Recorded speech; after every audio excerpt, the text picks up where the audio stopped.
The Israeli forces have raided the headquarters of the United Nations aid agency UNRWA in occupied East Jerusalem in the West Bank, seizing items and replacing the United Nations flag with the Israeli flag.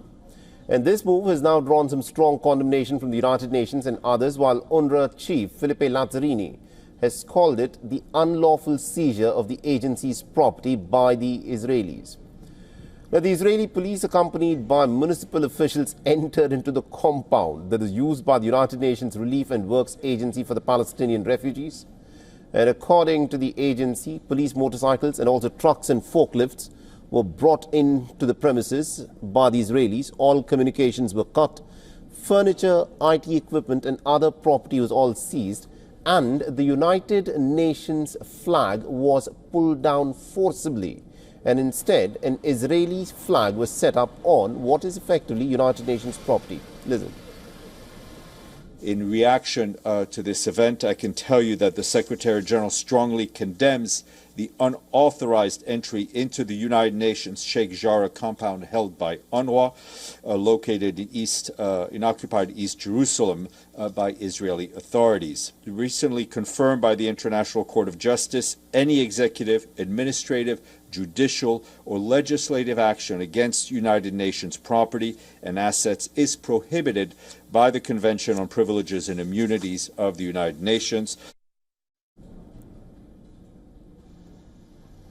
The Israeli police claims that this raid on the United Nations compound was part of a debt collection effort over unpaid municipal taxes that totaled up to $3.4 million.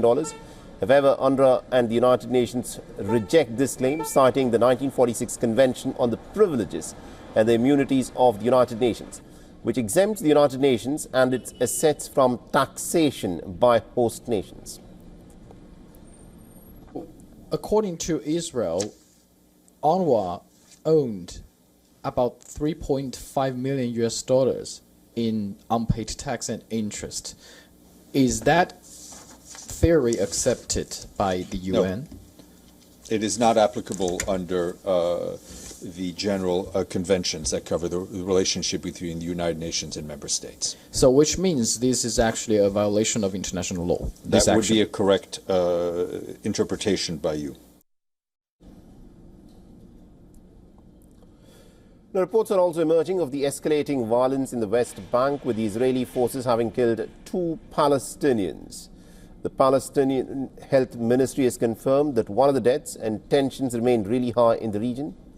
In a separate development, the Italian Defense Ministry has announced 17 Palestinians, including children, have been evacuated to Italy for treatment. It has said that 3 Italian Air Force aircraft involved in the humanitarian evacuation are due to arrive at the airports of Rome, Turin and Pisa, where the patients will be taken in by the national medical facilities to receive the necessary treatment.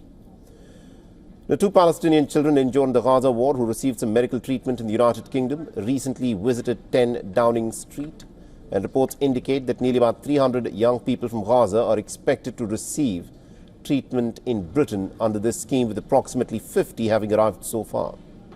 For all the latest news, download the WION app and subscribe to our YouTube channel.